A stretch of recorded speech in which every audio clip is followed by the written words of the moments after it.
Greetings from Tokyo. My name is Daisuke Beppu. How are you doing today? I hope you are doing very well. I would like to talk to you today about a very significant release from the Criterion collection. It is a release that occurred earlier this month, so it's now September 2018. This is spine number 942, and the film is The Tree of Life.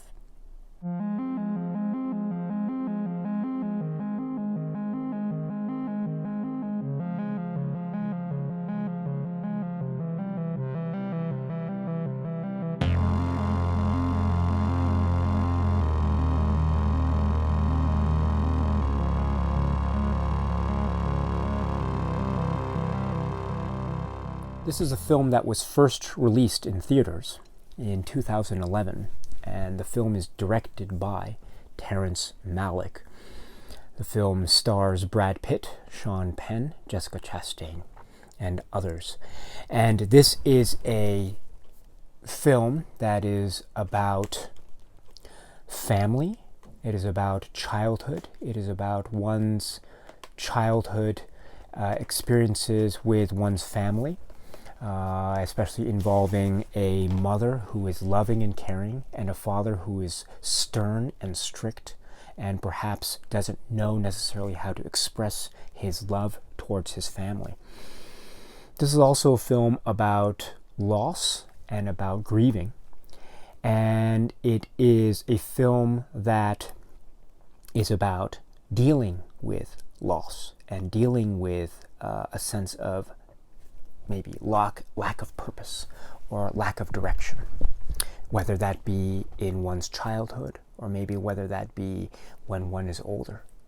This is also a film about the relationship between generations of families. So the relationship between a father and his son, a mother and his son, a mother and her son, the parents and their parents, and how their parents' experience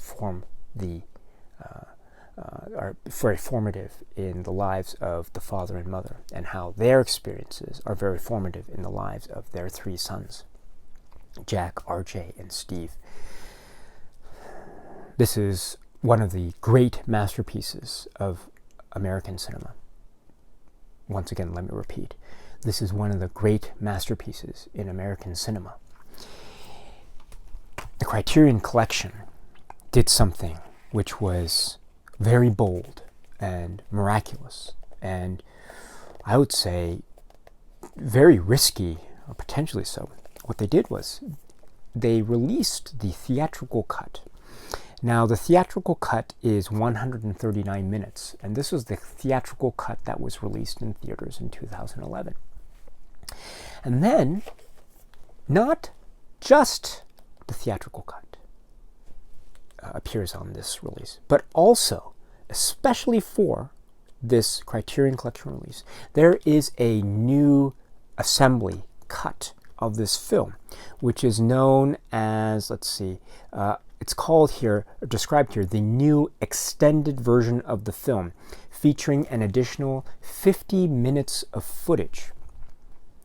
So, in a sense, you are getting two versions of the film The Tree of Life, which is amazing to me, because how does one add to a film that is already an undeniable masterpiece, right? Because if you think about it, if you add anything more or change the structure or characterizations of this film, you run the risk of losing the power of this film and creating something that is perhaps can never be undone.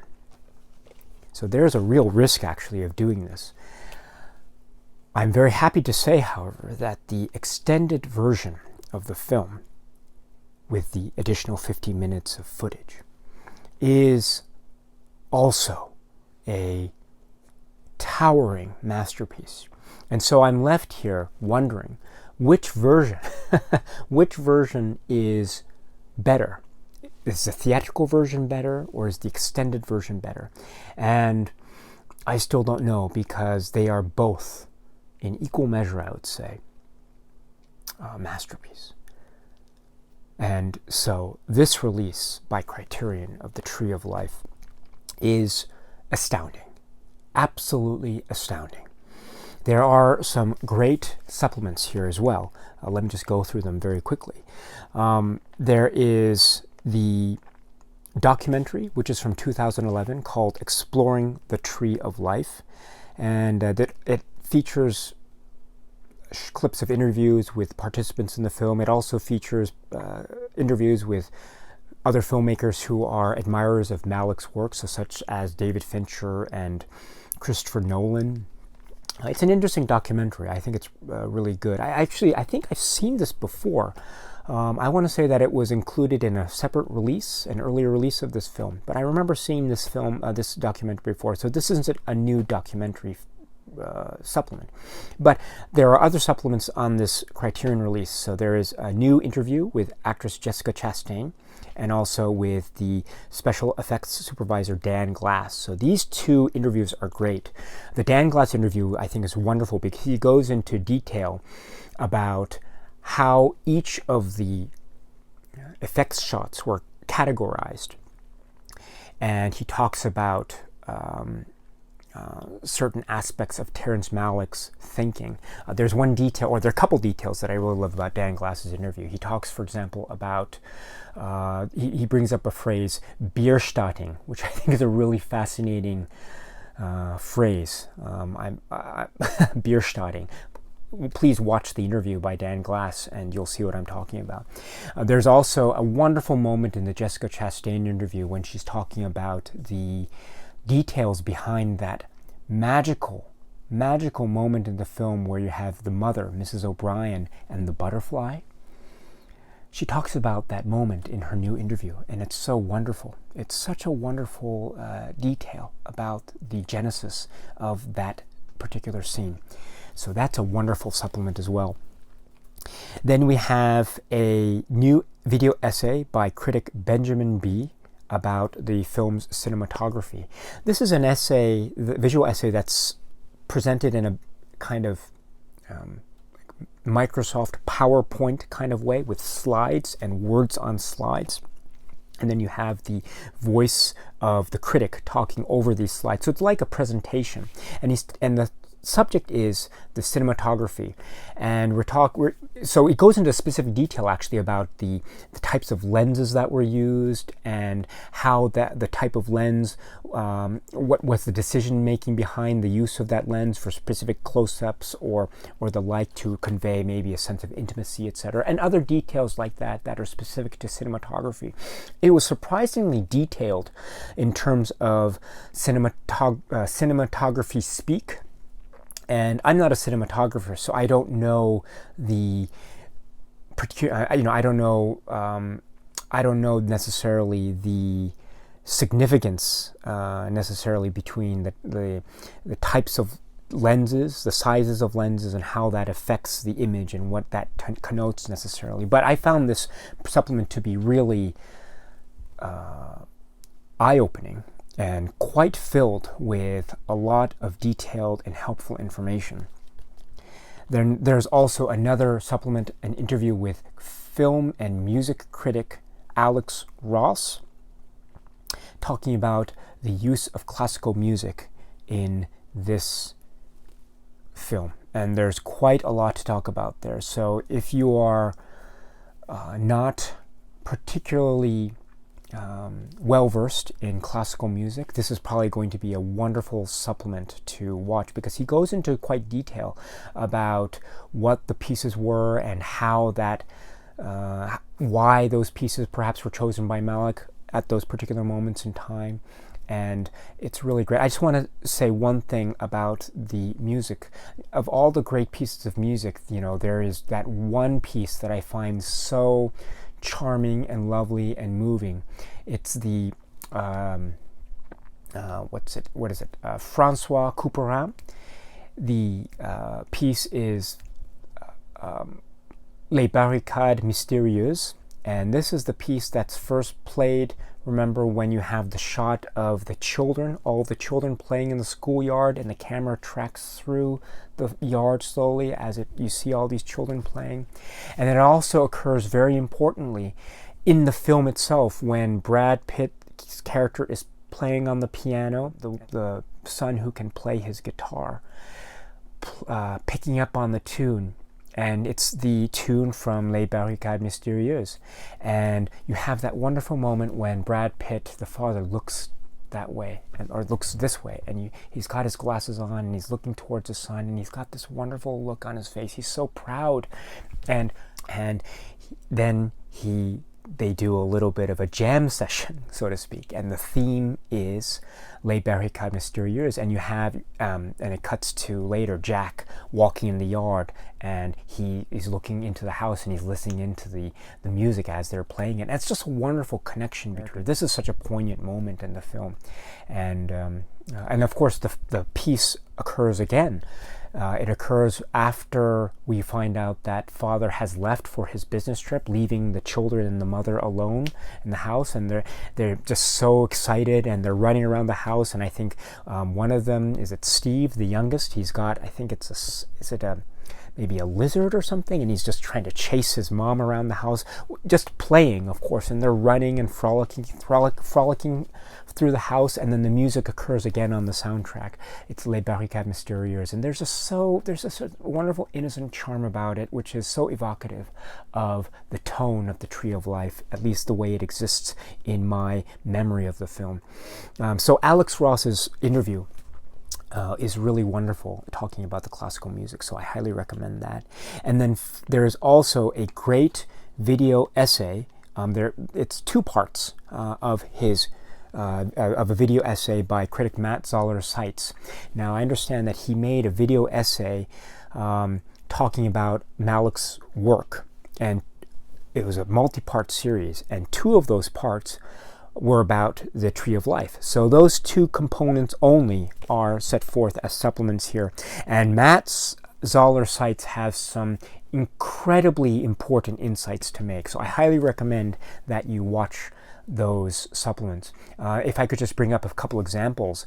Matt Zoller-Seitz, I think very rightly, suggests that the film, The Tree of Life, is a kind of encapsulation of the reconciliation between science on the one hand and religion on the other, which I think is the core of the that is the core interpretation of the film in my eyes, and that is such a powerful and important insight to make about the film.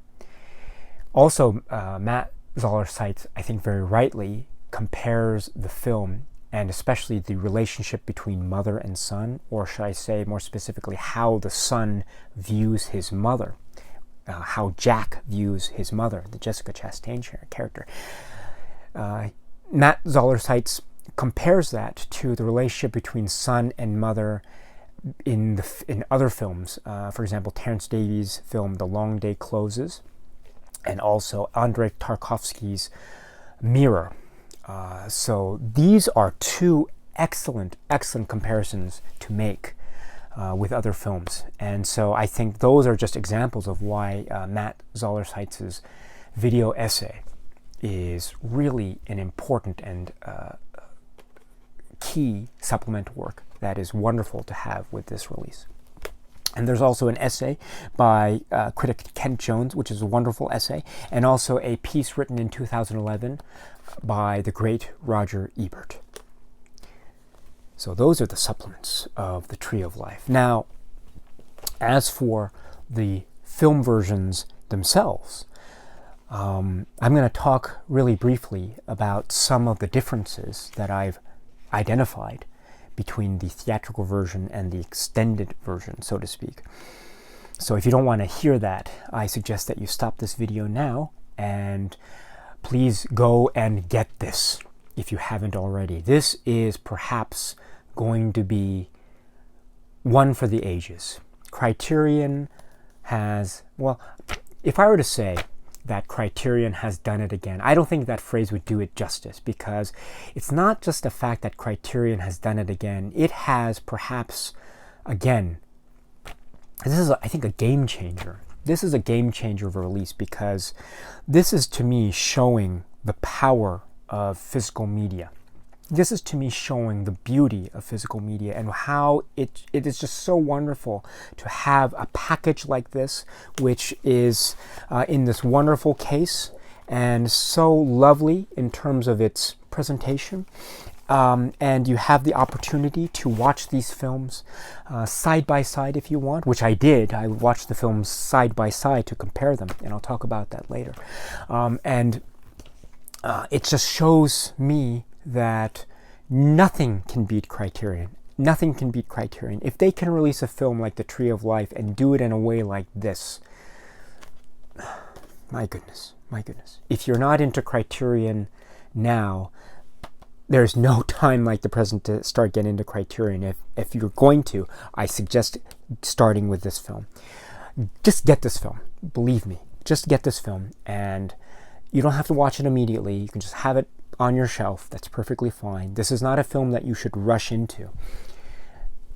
But once you get into it,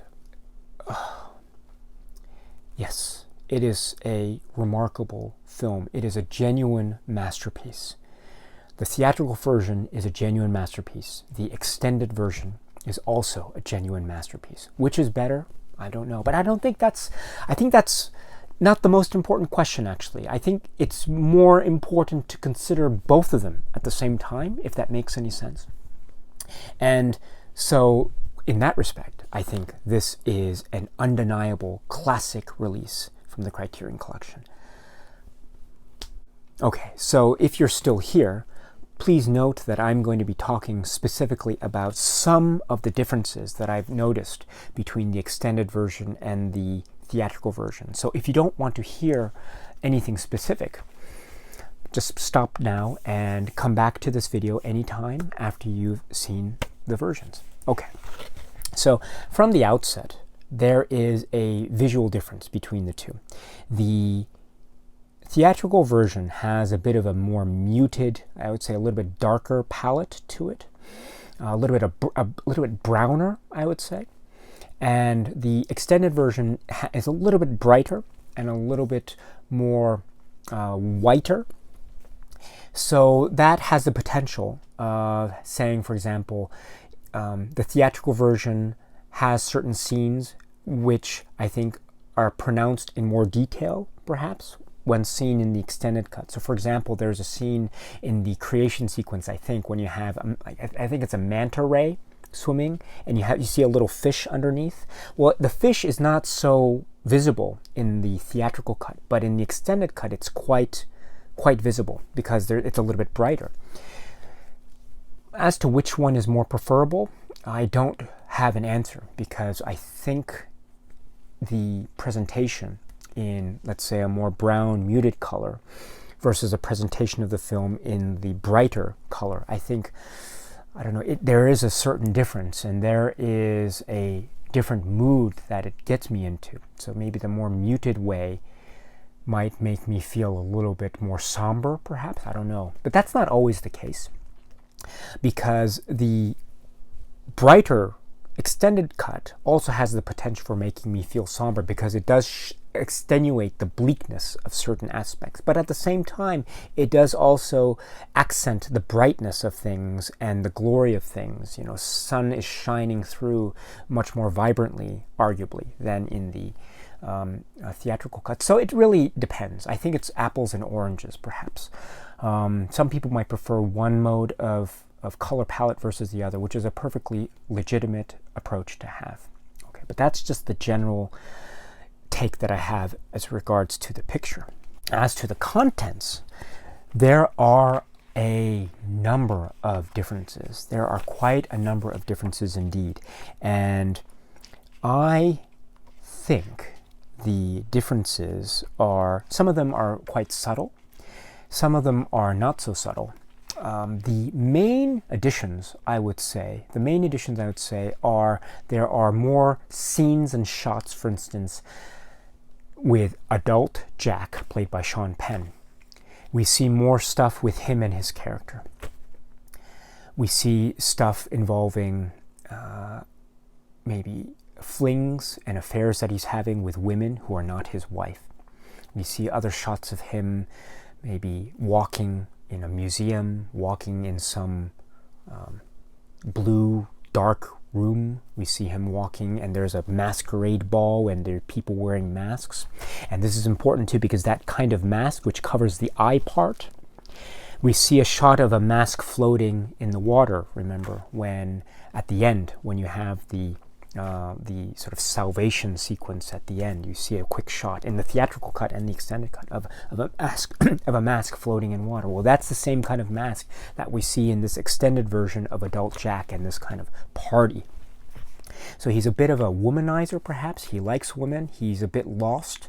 There's a quick shot of Sean Penn on the ground with a motorcycle, and perhaps the suggestion is that he has just had an accident and maybe he has escaped death.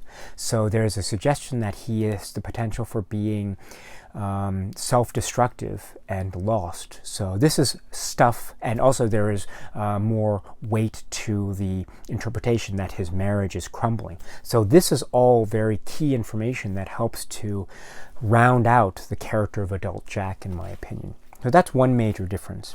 The next major difference, I think, is there's more stuff, more scenes involving the father and mother, so Brad Pitt's character and Jessica Chastain's character. So for example, there is more stuff that we get regarding Brad Pitt's, or the father's father. And remember, the father, Mr. O'Brien is talking about his father and how he worked for 40 years and all he had to show for it was a wristwatch that they gave him. And he talks about how his father died in the street and they let him die. And we see shots of a man that we assume is his father, and he's sort of a salesman, a failing salesman. And we also see shots of an old woman who we can assume is Brad Pitt's character's mother, so a grandmother, which we had never seen before. And she looks very sad, and we see a shot of Brad Pitt and that old woman where the woman is walking away in the distance and they're in some kind of field. And Brad Pitt's back is to her, so there doesn't seem to be this suggestion of a closeness in their relationship. So this is all very telling because it helps to round out the character of Brad Pitt's father, and that he has a certain way about, well, he doesn't want to, he hates the fact that he works for people that he doesn't respect. You know, he has that wonderful line when Jessica Chastain is trying to help him with his tie.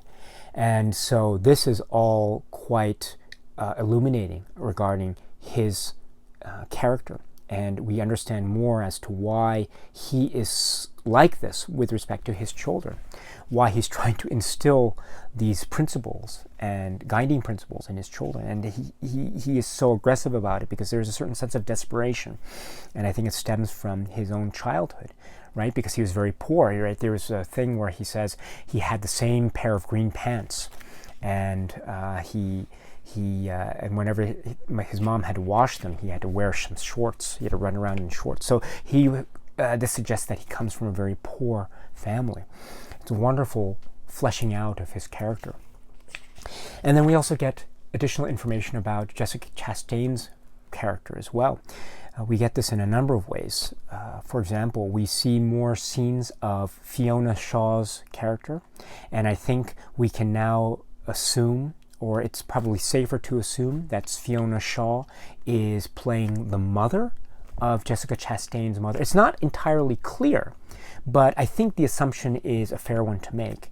And the reason why I think it's a fair one to make is because the additional footage of Fiona Shaw's character is basically her talking with Jessica Chastain's character, and Fiona Shaw's character is complaining about Brad Pitt's father character. Remember, this footage comes after the big fight in the family. It's just a huge fight, and there's a fight between mother and father. and they're in the kitchen together, remember, and Jessica Chastain tries to force some food into his mouth. He says, "How do you like it? How do you like it?" And they're just struggling, so it's a huge fight, and it's one of the most violent breakdowns of their relationship on screen. And then after that sequence, we get the additional footage regarding Fiona Shaw and her complaining about his character. So we can assume, or at least I can assume, that Fiona Shaw therefore plays the mother of Jessica Chastain. And so yes, so we get that stuff. We get the sense that Jessica Chastain is struggling to love her husband.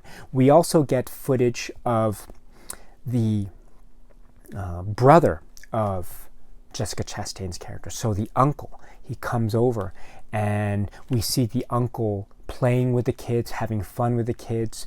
We also see Brad Pitt reacting to that. He seems very angry or jealous towards the brother. We also see very key moments between Jessica Chastain and the brother character, and we get some very interesting insights into Jessica Chastain's character. For example, the brother mentions you used to love science. Jessica Chastain also says something about, he hasn't filed an income tax. He hasn't filed income tax in 3 years. She also says, he's a good provider. He doesn't want me to work. I used to type 100 words a minute. And so we get some insight into her background. And there's that moment when the uncle says, "You used to love science," which is an interesting moment, right? Because in the theatrical cut, she is purely representative of grace, nature versus grace. She is grace. And the idea of grace is something that I think is very separate from and foreign to the notion of science. But I don't know. I don't think that's necessarily true. And I think the fact that the uncle mentions that she used to love science, I think gives more credence to the interpretation that, yes, this film is indeed a film that encapsulates the reconciliation between science and religion. So I think that moment is actually quite key to revealing more about her character, and thus revealing more about the overall thesis of the film. And I was going to say then that after the sequence, or amongst the sequence, we see a rift between Brad Pitt and Jessica Chastain, which is perhaps irreparable.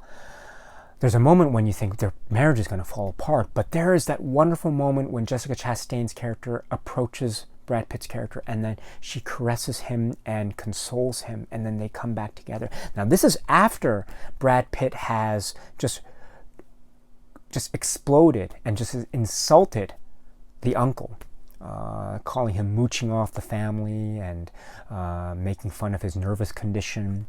So Jessica Chastain has all the reason to hate Brad Pitt character, but instead there is a reconciliation between the two of them, which is very tender and touching. This also brings up a great moment when Brad Pitt's character says to Steve, the youngest, why was 6 upset? Because 7, 8, 9. It's a wonderful moment. And let's see, what else? The other main component, I would say, or another main addition in the Tree of Life extended version is there is more stuff involving the interlude during which the father is away on business. So you have the mother together with the 3 kids alone, and they're having a wonderful time.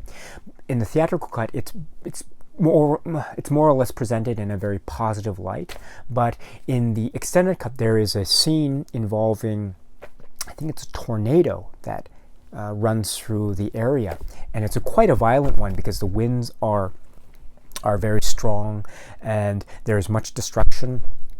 I think later on, after the aftermath, the people are in the street, and there's an old gentleman whom I think we saw previously in an earlier part of the film, is seen to say, talking about the wreckage that has occurred downtown, 114 dead.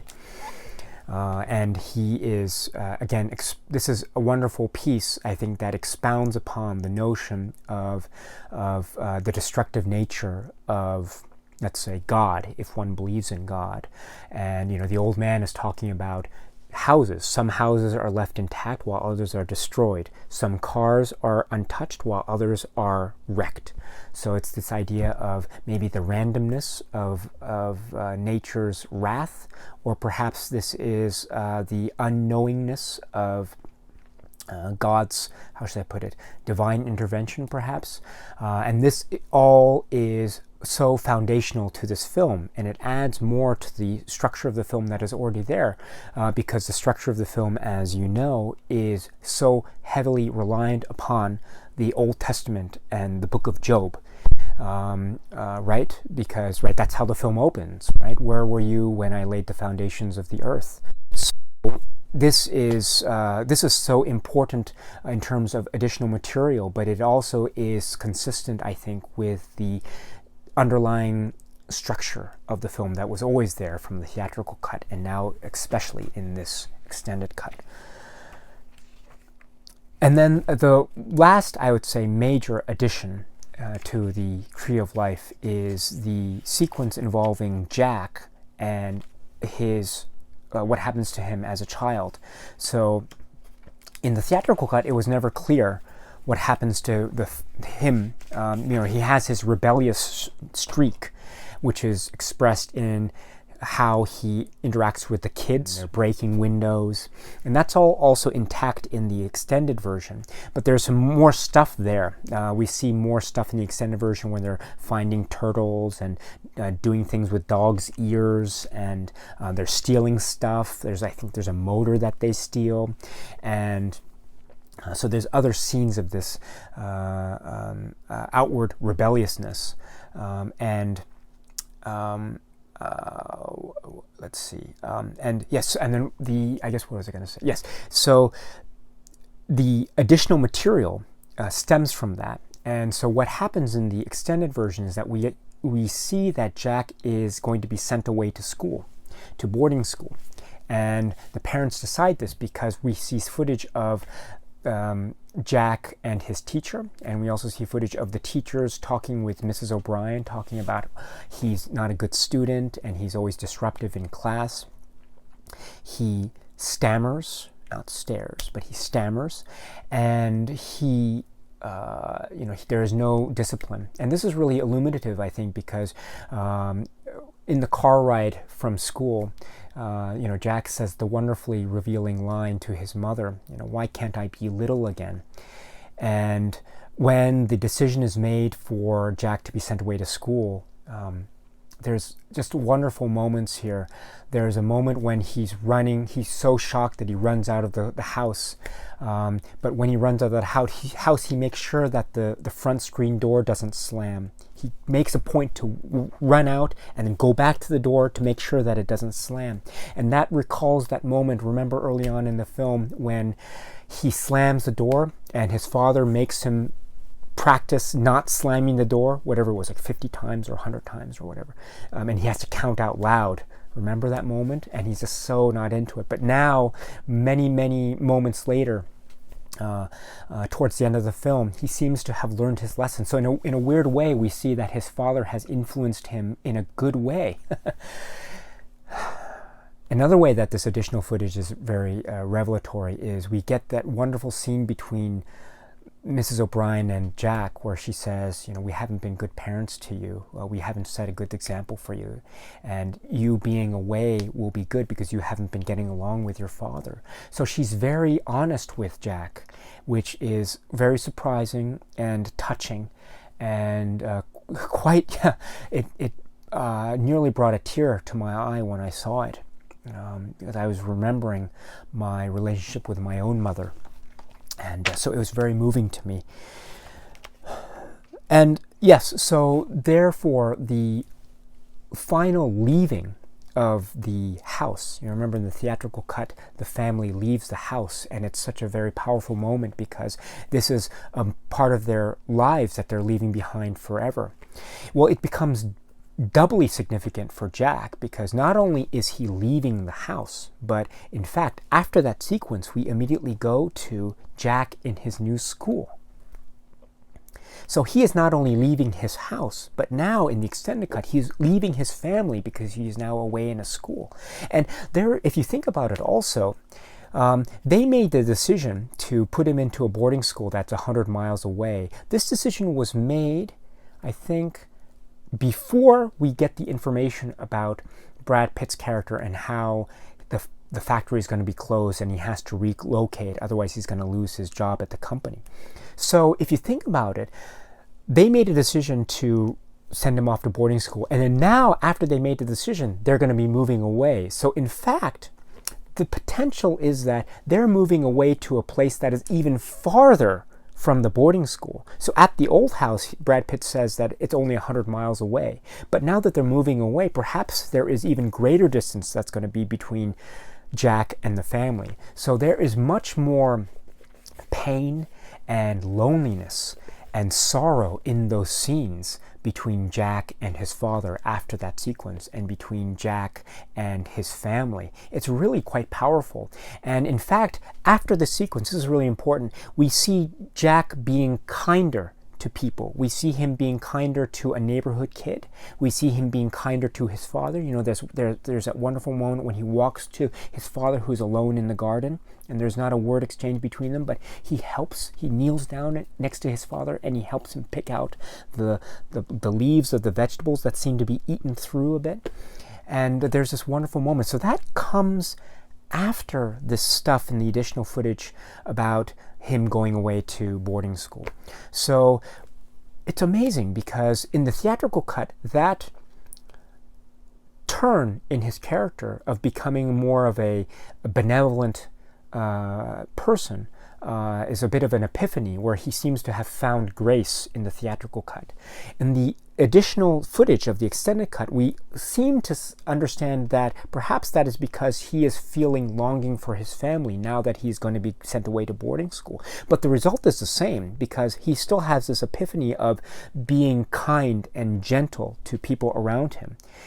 It's just a wonderful example of how the extended version has the potential of adding to or augmenting to the wonderful characterization of Jack, because he does have that turn in his characterization of becoming more benevolent. So those all are the major changes, I would suggest, in the Tree of Life. But those aren't the only ones. There are many others. There are many others indeed, and there are too many, I think, to recount here. But there are some instances, not many, but there are some instances where lines of dialogue are deleted entirely, which is quite interesting to me. I'm not quite sure why that occurs. As far as I can tell, also, there is, well, let's see. For example, around the 58-minute mark of the theatrical cut, or the 1 hour, 3 minute, 30-second mark of the extended cut, there is stuff about Jack praying, and he's praying alone in his bedroom, and this is after he's seen the the beggars or these guys being arrested in town. So then after that sequence, you see him praying in the theatrical cut. And actually there's additional footage before that in the extended cut of him being in Sunday school. I'm sorry, not in Sunday school, but there's an exterior shot of a jail, and then we see him praying. And there's a line in the prayer that he says, where he says, "Help me be thankful for everything I got." And then he says out loud, "Help me not to tell lies." But then in the theatrical version, in between those two lines, we hear the voiceover whisper of the line, which I think is, "Where do you live?" Now that whispered voiceover line does not emerge in the extended cut for whatever reason. I'm not sure what the significance of that is. And to my knowledge, it doesn't occur elsewhere. In other words, it wasn't taken out and put elsewhere in the film. I think it just completely disappeared. I'm not sure why. Also, there is, as far as I can recall, there is no instance necessarily of any sequence in the theatrical cut that has been changed in terms of order. In other words, the extended version doesn't necessarily switch the order of events or scenes that occur in the theatrical cut. So more or less, the arrangement of scenes as it emerges in the theatrical cut is the same as the arrangement of scenes that occurs in the additional cut. It's just that you have additional footage stuffed in certain places to make some sequences bigger, but the order of those sequences is the same. So in fact, there is, I think, only one instance, where we have the switching of shots, which is really fascinating. And I don't know why that occurs, but it occurs at the end, or towards the end during the salvation sequence. There is a shot, around the 2 hour, 7 minute, 43 second mark of the theatrical cut, or the 2 hour, 56 minute, 22 second mark of the extended cut. We have shots of Sean Penn and Brad Pitt together on the beach. Now, the theatrical cut has the sequence of, first there's a shot of them from behind, and then there's a shot of them from the front. And then from the front, you can also see in the distance birds in the sky. Well, the extended cut, for whatever reason, switches those. So it starts with the shot from the front, and then it goes to the shot from behind. So it switches the order of those two shots. So if you're interested, just take a look at those sequences.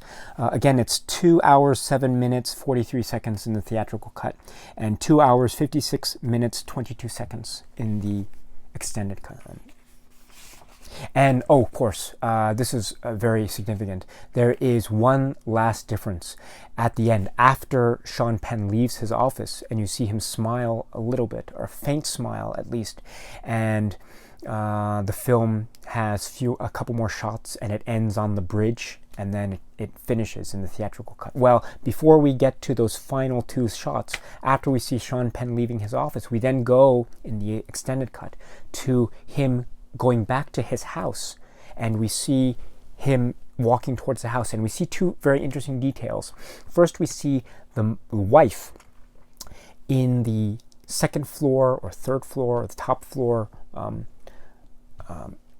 bedroom in the upper right part of the frame, and then in the lower left part of the frame we see someone sitting at the counter of the kitchen. Maybe this is his son or someone, I don't know, but we do see someone sitting there for a brief instant. So this is very suggestive of perhaps Sean Penn trying to reconcile with his wife or with his family. And this is a very, very important move in the context of Jack's character. Okay. Anyway, there are many more differences, but I don't want to trouble you with those right now. What I'll do is I'll end here, and I'll just say that the Tree of Life is miraculous. The release from Criterion is also miraculous, and this is one of those films that everyone who calls himself or herself a film lover should have. This is one that is for the ages, and I am looking forward to spending more time with this release from Criterion. Maybe just slowing it down and just watching it frame by frame, perhaps. I wish I had the time to do that because, oh my goodness, I love this film so much. So, yes, so Criterion, you've done it again. So thank you very much. And in the words of Adult Jack, Criterion Collection, please guide us till the end of time. All right, so thank you very much, and I hope all of you are well. Cheers.